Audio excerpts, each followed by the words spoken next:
Lesson 12. Common sense does not exclude great aspirations. A very common error, says Yoritomo, is that which consists in classifying common sense among the amorphous virtues only applicable to things and to people whose fundamental principle is materiality. This is a calumny which is spread broadcast by fools who scatter their lives to the four winds of caprice and extravagance. Not only does common sense not exclude beauty, but it really aids in its inception and protects its growth by maintaining the reasons which produced its appearance. Without it, the reign of the most admired things would be of short duration, granting that the want of logic had not prevented their production. What is there more commendable than the love of work, devotion to science, ambition to succeed?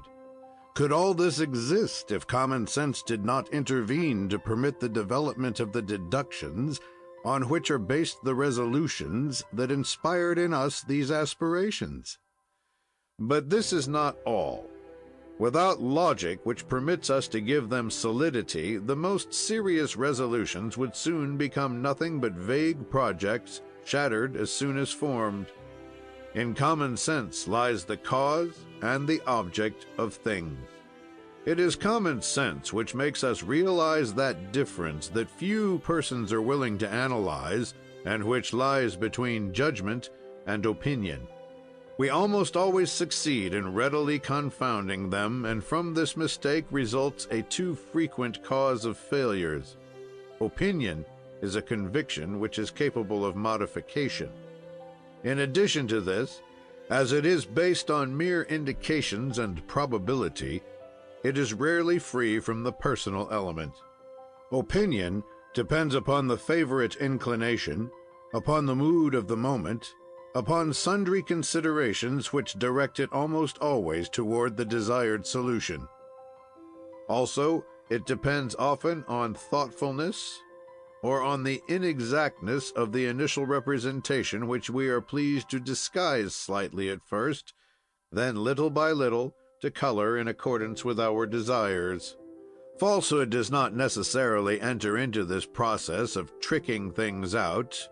It is 3/4 of the time the result of an illusion which we are prone to perpetuate within us.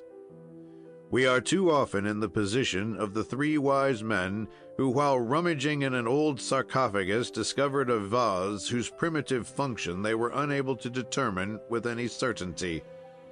One of them was a poet and an idealist. The second only prized positive things. The third belonged to the category of melancholy people. After a few days devoted to special research work, they met together again in order to communicate to each other their different opinions about the exhumed vase. "I have found the secret," said the first. "I also," affirmed the second. "I equally have found it," replied the third. And each one based his opinion on preconceived notions which reflected their bent of mind. "This vase," said the first, "was intended to hold incense which they burned at that epoch, in the belief that the smoke dispelled the evil spirits." "Nonsense!" cried out the second. "This vase is a pot, which at that time served as a receptacle for keeping spices." "Not so," insisted the third. "It is an urn of antiquated design used for receiving tears. That is all." These 3 serious men were certainly sincere in giving explanations which each one of them declared decisive. They expressed opinions which they believed implicitly, and which their respective natures directed irresistibly toward their peculiar bents of mind. Judgment, in order to be free from all which is not common sense, ought then to put aside all personal predilections, all desire to form a conclusion to humor our inclinations. Absolute impartiality of judgment is one of the rarest gifts, and at the same time is the noblest quality which we can possess. We should then conclude, with the Shogun, that common sense aids in the production of noble aspirations, and is not concerned only with that which relates to materiality, as so many people would have us understand. The Nippon philosopher teaches us also the part which he assigns to the habitual practice of goodness. We are too easily persuaded, he says, that goodness, like beauty, is a gift of birth. It is time to destroy an error rooted in our minds for too many centuries. Goodness is acquired by reasoning and logic, as are so many other qualities, and it is common sense which governs its formation. Have we ever reflected over the sum total of annoyances that people who are essentially wicked add every day to those imposed upon them by circumstances? Are we capable of appreciating the joys of life when impatience makes the nerves vibrate, or when anger brandishes its torch in the bends and turns of the brain? People who lack goodness are the first to be punished for their defect. Serenity is unknown to them, and they live in perpetual agitation caused by the irritation which they experience on the slightest provocation. Common sense indicates, then, in an irrefutable way, that there is every advantage in being good.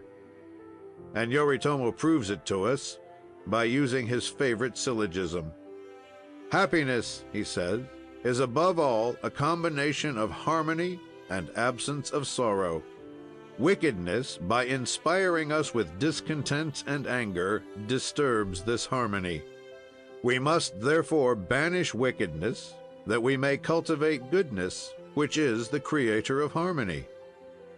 Continuing still further the same argument, he adds, common sense would have the tendency even to make us promise to be good, so as to satisfy our own egotism. Goodness creates smiles. To sow happiness around one is a way of having neither eyes nor heart offended by the sight of people in tears. It is the eliciting of an agreeable joy whose rays will shed golden light over our life. Is it not more pleasing to hear the ring of laughter than to listen to painful sobs? So we should never lose an opportunity of being good, and that without mental reservation.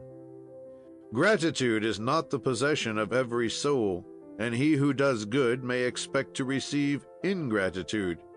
He will not suffer from it if he has done good, not in the way a creditor does who intends to come on the very day appointed to claim his debt, but as a giver who fulfills his mission from which he is expecting a personal satisfaction, without thinking of any acknowledgment for what he has done. If the debtor is filled with gratitude, the joy of being good is that much increased. There is a species of common sense of a particularly noble quality that is called moral sense, and which the Shogun defines thus: the moral sense is the common sense of the soul. It is the superior power of reasoning which stands before us that we may be prevented from passively following our instincts. It is by its assistance that we succeed without too much difficulty in climbing the steep paths of duty. This sense discerns an important quality which puts us on our guard against the danger of certain theories whose brilliancy might seduce us. It is the moral sense which indicates to us the point of delimitation separating legitimate concessions from forbidden license. It allows us to go as far as the dangerous place where the understanding with conscience might become compromised, and by reasoning proves to us that there would be serious danger in proceeding further. It is the moral sense which distinguishes civilized man from the brute. It is the regulator of the movements of the soul and the faithful indicator of the actions which depend on it. We must really pity those who are deprived of moral sense, for they are the prey of all the impulses created in them by the brute nature which sleeps in the depths of each human creature.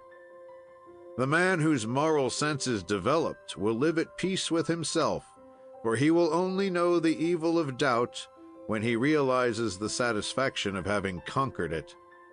Moral sense, like common sense, is formed by reasoning and is fostered by the practice of constant application.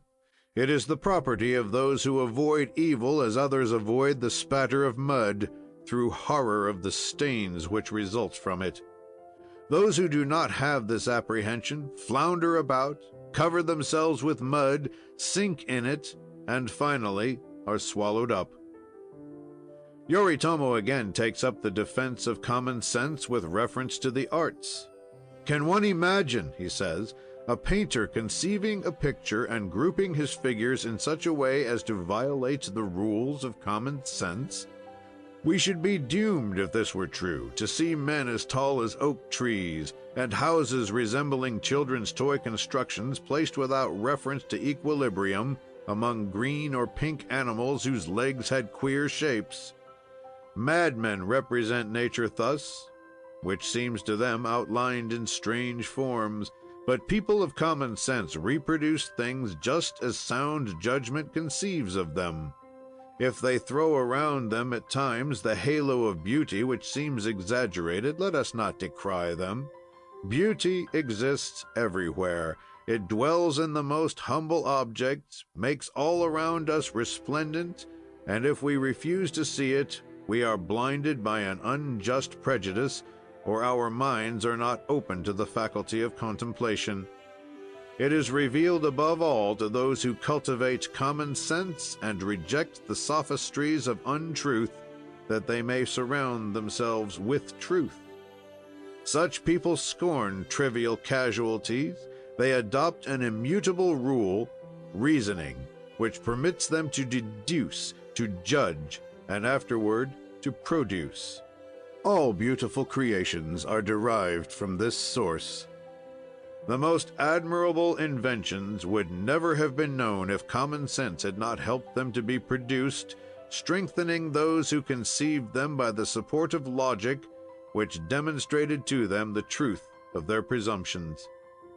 Authority follows, based on the experience which, by maintaining the effective judgment, has armed them with the strength of the mind, the true glory of peaceful conquerors.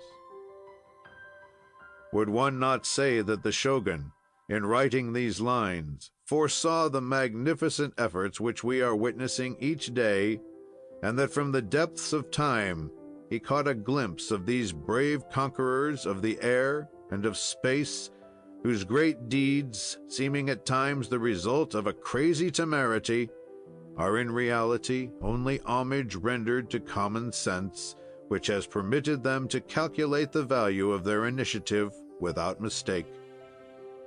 And one cannot be denied the pleasure of entering once more into close communion of thought with the old philosopher when he says, "Enthusiasm is of crystal, but common sense is of brass." End of Common Sense, How to Exercise It, by Yoritomo Tashi.